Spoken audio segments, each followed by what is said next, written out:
Creator की अभिव्यक्ति। ओम श्री गुरुवे नमः। आप सभी देवतुल्य प्यारे भाइयों को सादर प्रणाम स्वीकार हो।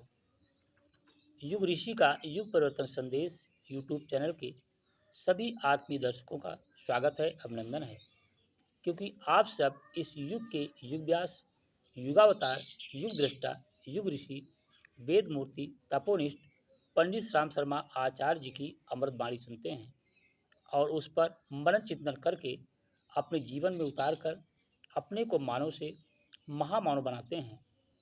मनुष्य जन्म तो सहज होता है, पर मनुष्यता कठिन प्रयत्नों द्वारा प्राप्त करनी पड़ती है। ये दिव्य अमृतमय संदेश आप सुनते हैं युग निर्माण योजना और युग परिवर्तन के उद्घोषक युग ऋषि पंडित राम शर्मा आचार्य जी का। तो आइए शुरू करते हैं आज का वीडियो संदेश। गृहस्थ जागरण की दिशाधारा नामक प्रकरण से, जिसका विषय है गृहस्थ में प्रवेश से पूर्व उसकी जिम्मेदारी समझें।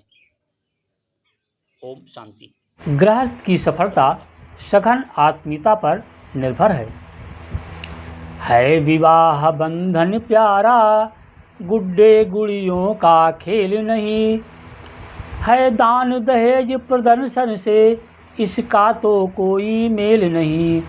ये संगम दो आत्माओं का काया छाया का नाता है, पति और पत्नी का यही समर्पण घर को स्वर्ग बनाता है।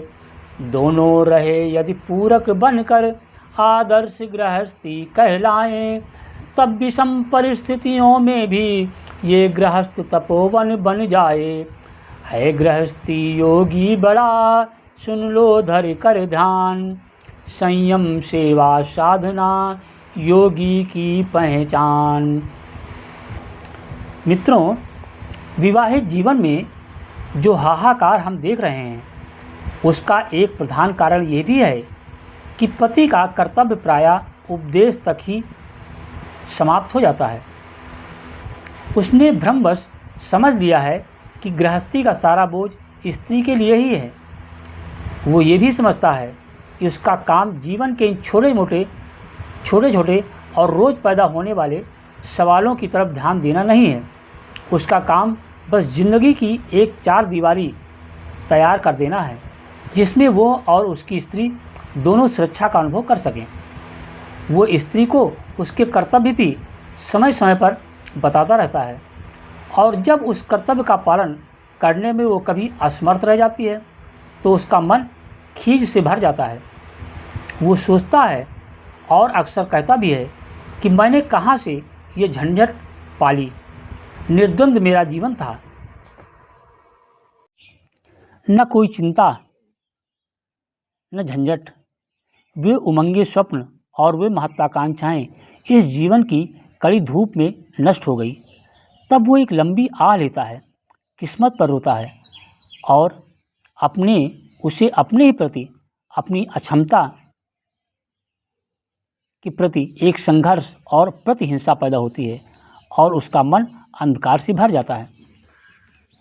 ये विष पति तक ही सीमित नहीं रह जाता है, वो फिर स्त्री के हृदय पर आक्रमण करता है, वहाँ से बच्चों, फिर घर के अन्य प्राणियों में फैल जाता है। फिर पति की भांति स्त्री भी सोचने लगती है, कैसा कंचन सा मेरा शरीर था, माँ बाप ने कभी त्योरियाँ चढ़ाकर मेरी ओर न देखा, मुझे हाथों हाथ रखा, आज मैं निरपराध क्या क्या सहन कर रही हूँ। फिर भी ज़िंदगी क्या है, रोज़ की झिकझिक है, इससे मौत क्या बुरी होगी। आखिर मैंने उसके लिए क्या नहीं किया, क्या नहीं सहा, फिर भी इतना खिंचाव क्यों है। तब उसे लड़कपन के उमंगों से भरे दिन याद आते हैं। वो माता पिता का दुलार, वो बहनों का बहनापा, भाइयों का मृदुल स्नेह, वो सहेलियों की चुहल, कैसे देखते देखते दिन बीत गए। वो सब सपना हो गया। मैंने माता पिता को छोड़ा, सहेलियों को छोड़ा, मेरा दूसरा अब कौन है। देवियों, तब ये स्त्री जो गृह के लिए लक्ष्मी थी और जिसके स्नेह का अमृत पीकर बच्चे घर को स्वर्ग बनाए हुए थे, अपने को भूलने लगती है। तब वो विष जैसी होने लगती है। तब उसमें जातीय वेदना का बोध जागृत होता है, तब वो अन्य स्त्रियों से दुख भरी वाणी में कहती है, बहन, हम स्त्रियां तो सहने और दुख झेलने के लिए ही पैदा हुई हैं, हमको सुख कहाँ है। गलत भावों की इस जहरीली आंधी से उसके दिल का दिया बुझ जाता है, जिंदगी एक बोझ हो जाती है। कोई शैतान अंधविश्वासों में भी सदा के लिए देवता बनकर नहीं रह सकता। देवता बनने के लिए देवता जैसा काम भी करना चाहिए। उसके लिए देवता बनने की कोशिश सच्चाई के साथ करनी चाहिए। मैं ये भी कह दूं कि मेरे समक्ष कोई मनुष्य से बढ़कर नहीं है। मनुष्यता की अनुभूति ही सच्चे देवत्व की जननी है। गलतियां आदमी से होती हैं, इसलिए मैं ज़िंदगी के कटीले मार्ग पर चल रहे पति या पत्नी से कांटा लग जाने पर उसको अपमानित करने, उसको जानवर मान लेने को तैयार नहीं हूँ। पर मैं मानता हूँ कि सच्चाई और वफादारी तभी निभ सकती है जब हम अपने दिलों को साफ रखें और जो गलती हो जाए उसे समझने, उसे स्वीकार करने और पश्चाताप करने को तैयार रहें। तभी जीवन का सच्चा सुख और विकास संभव है।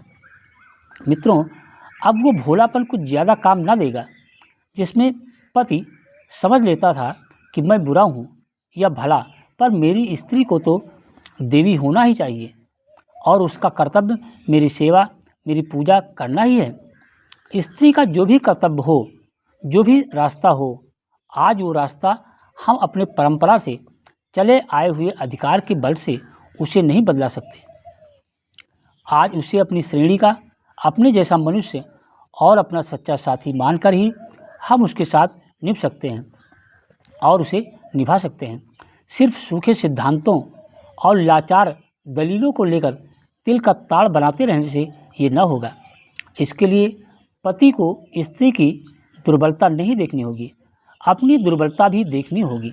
उसे अपनी महत्ता का भी स्मरण करना होगा और उस दुर्बलता को दूर करने और अपनी महत्ता को बनाए रखने या उसमें सच्चाई लाने के लिए पूरी चेष्टा करनी होगी। ये ज़माना अंधश्रद्धा का नहीं है। अपनी आँखों में विस्मय और ओंठों पर प्रश्न लिए नारी आज उठी है। अब लंगड़ा लूला व्याभिचारी कैसा भी पति पूजा का सिद्धांत चल न सकेगा। इसकी आशा करना सिर्फ अपने को धोखा देना है। फिर सदाचारी, ईमानदार और पत्नीव्रती पति के मुख से तो ऐसी बात क्षण भर को सहन की जा सकती है, पर जो स्वयं दुर्बलताओं का गुलाम है उसके मुंह से ये महज परले सिरे का स्वार्थ जैसा लगता है। देवियों, इसीलिए पति देवता को अपना ये भाव त्याग देना होगा कि वो मूलतः ही अपनी पत्नी का पूज्य है। नारी से तो अब भी मैं यही कहूँगा कि उसका ये भाव रखना उसके लिए कल्याणकारी है, पर पति से तो मुझे यही कहना चाहिए कि उसके लिए अपने संबंध में इस तरह का ख्याल करना उसे चौपट करने वाला है और उसे अंधेरी और बदबूदार खाइयों में ढकेल देने वाला है। उसे तो जिंदगी का बोझ उठाने में पत्नी से ज़्यादा वफादारी का सबूत देना ही अच्छा है। उसे स्त्री में दो दर्शन की वृत्ति छोड़कर अपने को देखने, परखने और सुधारने की वृत्ति डालनी चाहिए। मित्रों, respect is commanded not demanded. ध्यान दें, respect is commanded not demanded. सम्मान किया जाता है, सम्मान मांगा नहीं जाता है। अगर आप किसी का सम्मान करेंगे, पत्नी का सम्मान करेंगे, बच्चे का सम्मान करेंगे, बुजुर्गों का सम्मान करेंगे, तो सम्मान लौट करके आपको मिलेगा। लेकिन आप केवल सम्मान की आशा रखते हैं और दूसरे को अपमानित करते हैं, तो फिर आप ये भूल जाइए, क्योंकि ईश्वर का सिद्धांत ही है respect is commanded not demanded. सम्मान किया जाता है, सम्मान मांगा नहीं जाता है। तो आप उसके साथ वैसा व्यवहार करेंगे, वैसा ही आपको प्रतिध्वनित होगा। ये मनुष्य की बड़ी सामान्य कमजोरी है कि वो दूसरों के बारे में जितनी कठोर कसौटी का इस्तेमाल करता है, वो अपने बारे में नहीं, दूसरों की ज़िंदगी को ऊंचे पैमाने से नापना चाहता है और अपनी कमजोरियों के लिए तरह तरह की सफाई देता है। सामाजिक एवं घरेलू संबंध में गलतफहमी और विषमता पैदा होने का एक बहुत बड़ा कारण यही है। यदि आदमी दूसरों के बारे में भी उतना ही मुलायम और उदार हो जितना वो अपने बारे में होता है, तो हमारी आधी समस्याएं अपने आप खत्म हो जाएं। हमारे बीच बहुत सी कटुता इसीलिए पैदा होती है कि दूसरों के दोषों पर हमारी निगाह ज़रूरत से ज़्यादा तेज़ी के साथ दौड़ती है, जबकि अपने दूर से दमकते दिखने वाले दोषों पर भी हम सुनहरी कलाई करके लोगों की आंखों में धूल झोंकना चाहते हैं। मित्रों, दाम्पत्य जीवन के लिए भी यही बात है। एक रिवाज चल पड़ा है और पतियों ने अपने और अपनी बीवियों के लिए नीति और सदाचार के अलग अलग पैमाने बना लिए हैं। आचार की तो जो शिथिलता पति के लिए क्षम्य है, वो पत्नी के लिए अक्षम्य है। मनोरंजक बात तो यह है कि सभ्य पुरुष जो दूसरों की बहु बेटियों की ओर लोलुप व्यवहार करने को आतुर हैं, अपनी औरत से सती सावित्री होने की आशा रखता है। ये मनोवृत्ति क्रोध करने योग्य नहीं है, ये दयनीय है। पतियों के लिए बहुत अच्छा होता यदि वे जल्द से जल्द समझ लें कि इस तरह की हालत अब नहीं चल सकती है। सदाचार का एक ही पैमाना दोनों के लिए निभ सकता है, वो ठीक है और वही होना चाहिए। बल्कि पुरुष और पति होने के नाते मैं तो चाहूँगा कि पति अपनी पत्नियों की जांच की कसौटी में भले ही थोड़ी बहुत शिथिलता रखें, पर अपनी परख में उसको बड़ा बेरहम होना चाहिए। आज तक जो कुछ उन्होंने अपने प्रथागत अधिकार के बल पर पाया है, उसे सच्ची शक्ति और चैत्य बल से प्राप्त करने का दावा करना चाहिए। लाठी और गर्व के बल पर औरतें अब हाँकी नहीं जा सकती हैं। इसकी अपेक्षा कि तुम अपनी पत्नी से अधिक आशाएं कर लो, वो ज़्यादा अच्छा होगा कि पहले तुम उसके प्रति अपने कर्तव्य का पालन करो। शांतिमय और प्रेममय गृहस्थ जीवन का सबसे बड़ा रहस्य ये है कि इसमें सबसे सुख की अपेक्षा अपने साथी का सुख और हित पहले देखना होता है। अपने हित की रक्षा का सर्वोत्तम तरीका एक ही है कि दूसरे के हित की रक्षा करना है। आत्मदान ही सच्चे सुख की कुंजी है। आत्मसमर्पण करें, आत्मसम्मान की रक्षा करने के लिए दूसरे की सेवा करें। ये कहना अतिशयोक्ति ही होगी कि दाम्पत्य जीवन स्त्री के रूपवती होने से सफल हो जाएगा। वस्तुतः विवाहित जीवन में रूप का स्थान एक सीमा तक होते हुए भी वो बहुत गौण है। ये बिल्कुल संभव है कि नारी के रूपवती न होने या कम रूपवती होने पर भी तुम सुखी हो सकते हो, और ये असंभव नहीं है कि रूपवती लड़की से विवाह करके भी तुम्हारा जीवन उस अमृत से वंचित ही रह जाए जिसके बिना विवाहित जीवन नरक है। बात यह है कि विवाहित जीवन का सुख काव्य का काल्पनिक आनंद नहीं है।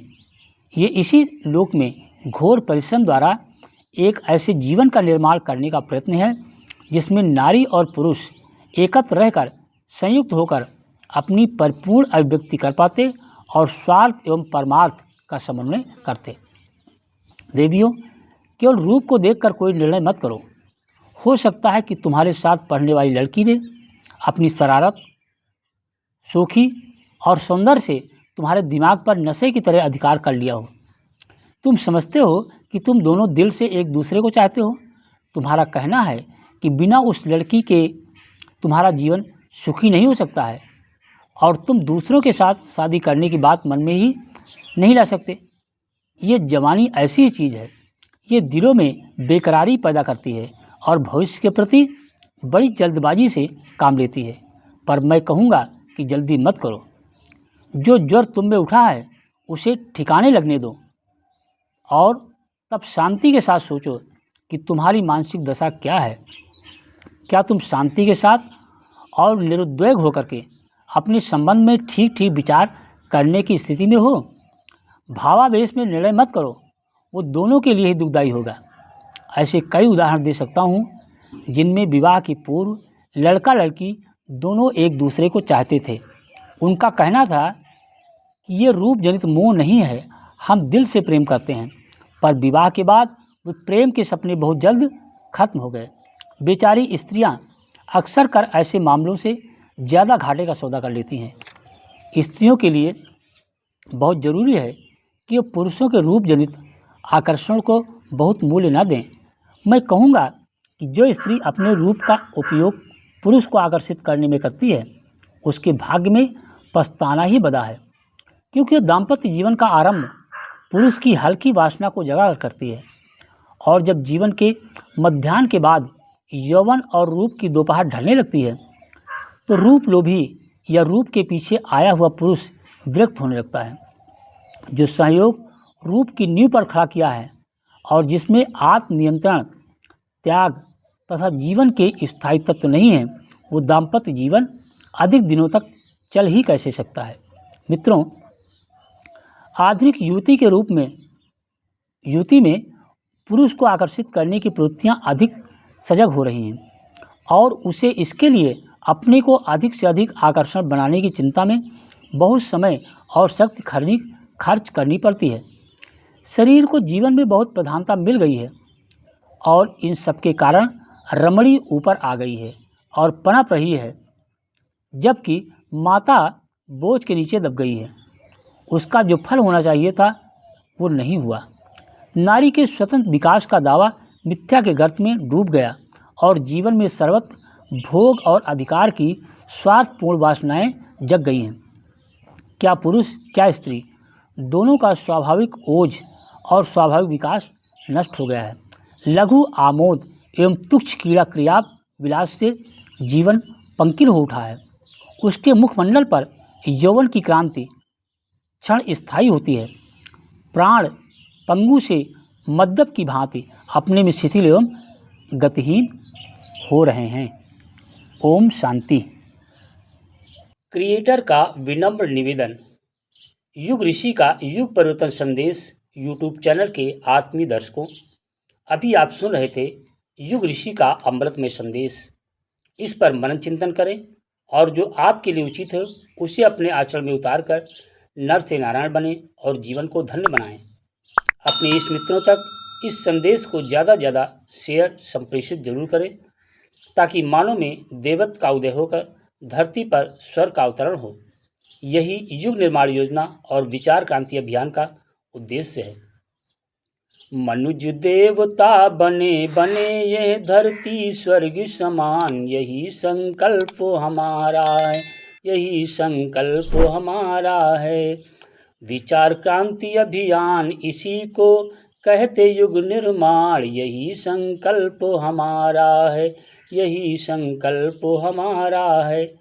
धन्यवाद मित्रों। ज़्यादा जानकारी के लिए इस YouTube चैनल की प्लेलिस्ट का अवलोकन जरूर करें, क्योंकि प्लेलिस्ट में आपको बहुत सारी आपकी समस्याओं के समाधान के लिए अच्छी से अच्छी वीडियो युग ऋषि के सत्य साहित्य से आपकी समस्याओं का समाधान प्रस्तुत करने वाली मिलेगी। उन्हें भी आप देखें, इसलिए पुनः ध्यान दें, प्लेलिस्ट का अवलोकन